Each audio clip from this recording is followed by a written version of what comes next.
Hello friends, welcome to learn services. This is Ram Soni. आज हम discuss करेंगे बिहार कास्ट सेंसस 2023 के बारे में। इसकी शुरुआत 7 जनवरी से स्टार्ट हो चुकी है। दो फेज में होगा, फर्स्ट फेज और सेकेंड फेज। ओबीसी कम्युनिटी को इससे क्या बेनिफिट मिलेगा, मध्य प्रदेश सरकार को इससे क्या सीख लेना चाहिए, इसके बारे में हम लोग डिस्कस करेंगे। आइए डिस्कशन की शुरुआत करते हैं। एज ऑफ नाउ कई न्यूज़पेपर्स को दिखाया भी है, आप देख सकते हैं। लुक एट हियर, लिखा है caste based head count begins in Bihar, टीएसयू terms it a historic step. और ये जो फर्स्ट फेज है 7 जनवरी से 21 जनवरी तक चलेगा, जिसमें पहले फेज में सभी घरों को काउंट किए जाएंगे। देखिए यहां पे एक छोटी सी मैं आपको समझाना चाहता हूं। जो सेंसस होता है ये रजिस्ट्रार जनरल ऑफ इंडिया के द्वारा किया जाता है, जो कि केंद्र सरकार के द्वारा किया जाता है, यूनियन लिस्ट में है। इसलिए राज्य सरकार ने जो सेंसस कराया है उसको रखा है caste based census, that is called caste based सर्वे भी बोला गया है कई जगहों में।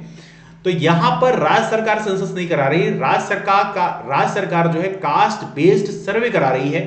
इसमें कई सारे डेटा कलेक्ट किया जाएगा, उसको हम देखेंगे। लेकिन यहां पे आपको समझना है सेंसस अलग है, कास्ट बेस्ड सेंसस अलग है। और एक और टर्म आपने सुना होगा, that is called socio economic caste census, SECC, ये भी अलग है। सोशियो इकोनॉमिक कास्ट सेंसस में कई चीजें इंवॉल्व होती हैं।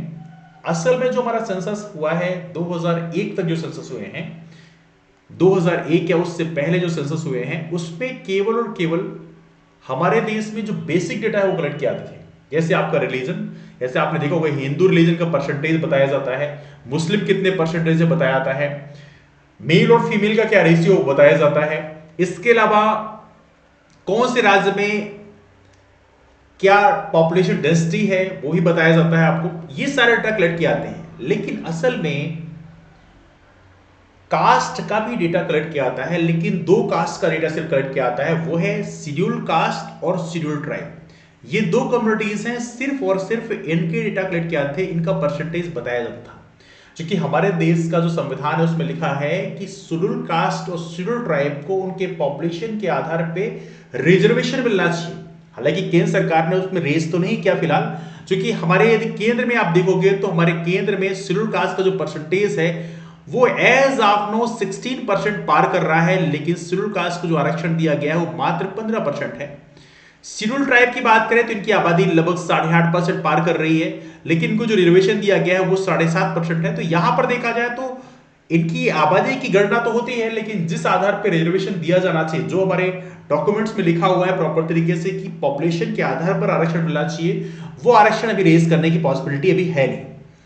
केंद्र सरकार ने उसमें कोई पहल भी नहीं की।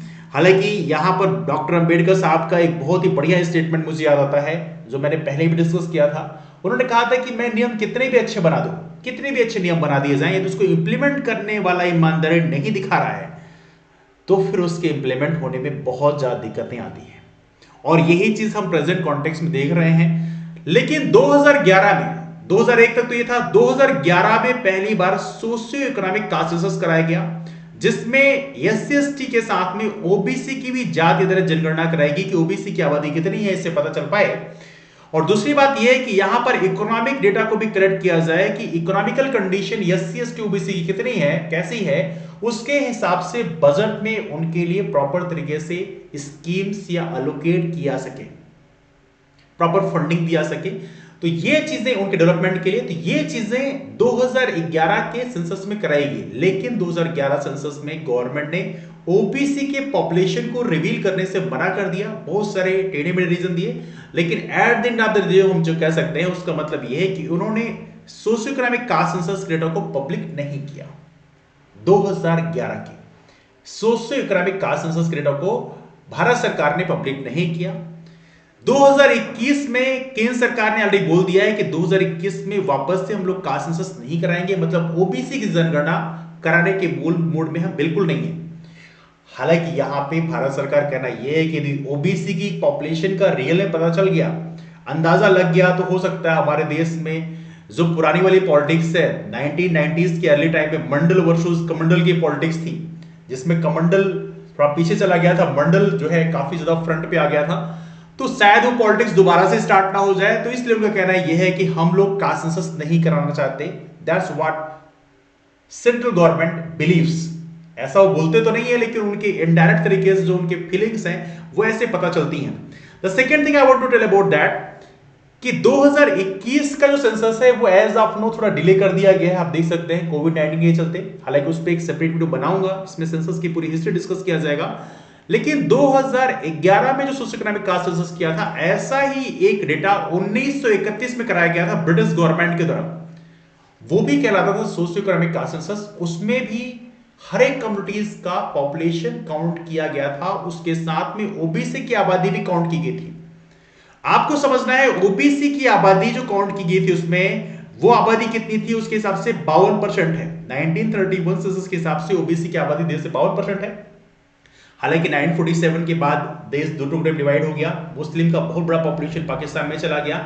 यदि असल रेशियो देखें तो हो सकता है ओबीसी की आबादी 60% से ज्यादा हो, ये पॉसिबिलिटी है। लेकिन ये तभी पॉसिबिलिटी पता चलेगी कितनी है, वो जब आप कास्ट सेंसस कराओगे तभी पता चलेगा कि ओबीसी का बेसिकली रियल परसेंटेज है कितना। जब वो रियल परसेंटेज पता चलेगा तब जाके गवर्नमेंट को रिजर्वेशन पॉलिसीज को मॉडिफाई करने में पता चलेगा कैसे मॉडिफाई कर सकते हैं, उसका बेस पता चलेगा। जब आपके पास कभी कुछ बेस ही नहीं है तो कौन से बेस को लेकर आप यहां पर रिजर्वेशन पॉलिसीज को मॉडिफाई कर सकते हैं, ये सारे मुद्दे हैं। नाउ चलते हैं यहां पर इस चीज में एक और बिहार गवर्नमेंट की बात करें तो इस प्रोजेक्ट में जो कास्ट लगेगा लगभग 500 करोड़ रुपए लगेगा। सेंसस 7 जनवरी से स्टार्ट होगा, 21 जनवरी तक चलेगा। इसमें पहले फेज में यहां पर जितने हाउस होल्ड हैं, जितने घर हैं, उसका डाटा कलेक्ट किया जाएगा। सेकेंड फेज में जो कि मार्च में स्टार्ट होने वाली है, उसमें सारा डेटा कलेक्ट किया जाएगा, जिसमें सारी चीजें हैं, कास्ट है, सब कास्ट है, रिलीजन्स क्या है, इसके अलावा इकोनॉमिकल कंडीशंस क्या है, वो सारी चीजें कलेक्ट की जाएंगी।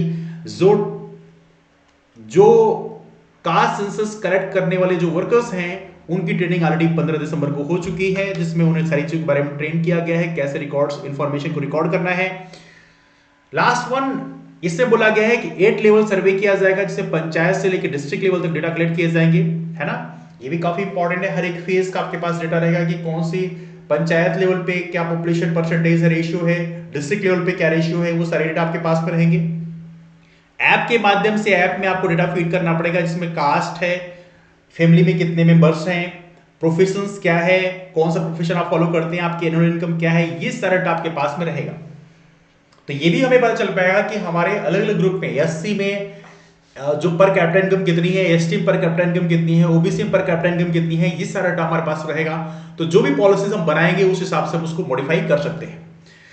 सेंसस वर्कर्स में कौन कौन रहेंगे, टीचर्स रहेंगे, आंगनवाड़ी रहेंगे, एमजी रहेगा, मनरेगा के वर्कर्स रहेंगे, जीविका वर्कर्स रहेंगे, ये सारे मिलकर यहां पर इस सेंसस को पूरा करवाएंगे। नाउ इसमें यदि हम सेंसस की बात करें, जो हमारा डिकेडल सेंसस प्रोसेस होता है, इसकी बात हम करें, हालांकि इसको हम लोग एक सेपरेट वीडियो डिस्कस करेंगे जहां पर सारे हिस्टोरिक टर्म्स को हम जानेंगे कि कब से शुरू हुआ। लेकिन फॉर टाइमिंग आप याद रखिए 1881 से सेंसस की शुरुआत हमारे देश में हुई। डिकेडल जो शुरुआत है वो 1881 से हुई। दूसरी बात, रजिस्ट्रार जनरल ऑफ इंडिया इसके लिए अकाउंटेबल होते हैं। Registrar general and census commissioner of India, ये बॉडी 1961 में फॉर्म हुई थी, मिनिस्ट्री ऑफ होम अफेयर्स के अंतर्गत आती है, जिसमें सारा डेटा जो है सेंसस का वो कलेक्ट करते हैं, सेंसस ऑफ इंडिया, और साथ में लिंग्विस्टिक सर्वे ऑफ इंडिया का भी डेटा ये कलेक्ट करते हैं। जहां तक की बात करें कितने डिस्ट्रिक्ट हमारे देश में है, तो 2011 में जब सेंसस हुआ था उसमें 640 डिस्ट्रिक्ट थे। अब 2021 में वो बढ़ के 736 हो चुके हैं। तो ये भी आपको यहां पर याद रखना है। सेंसस के बारे में, एनपीआर के बारे में डिटेल डिस्कशन हम लोग अगले वीडियो में डिस्कस करेंगे। बाद में मैं यहाँ पर आई बटन पे क्लिक कर दूंगा तो आप उसको देख सकते हैं। बाकी हमारे जो फर्दर वीडियोस ओबीसी पे बनाए हैं उसको आप हमारे चैनल में जाके देख सकते हैं। डिस्कशन कहीं से वाइंड अप करते हैं। लेकिन सबसे महत्वपूर्ण बात यह है कि मध्य प्रदेश सरकार को इससे क्या सीख लेना चाहिए, ये वाकई काफी इंपॉर्टेंट है। मध्य प्रदेश सरकार के पास एज ऑफ नो कोई भी ऑथेंटिक डेटा नहीं है, इसलिए मध्य प्रदेश सरकार ओबीसी का पक्ष कोर्ट में प्रॉपर तरीके से रख नहीं पा रही है। तो चाहिए कि मध्य प्रदेश सरकार भी इस तरह से सेंसस कराती है तो यहां पर ओबीसी के मुद्दों को रखने में आसानी होगी, जो कि मध्य प्रदेश सरकार भी करने कोई मूड में है नहीं। दूसरी बात, सेंसस में जो हमारे देश का सेंसस होता है उसमें मध्य प्रदेश सरकार केंद्र सरकार से रिक्वेस्ट कर सकती है कि सर आप कास्ट सेंसस करा लो। तो कास्ट सेंसस में पूरे देश का डाटा भी पता चल जाएगा। देखिए, पहले तो मध्य सरकार ये कह सकते थे कि नहीं अपोजिशन की गवर्नमेंट है, दूसरी पार्टी गवर्नमेंट है, इसलिए हम उनसे नहीं कह सकते।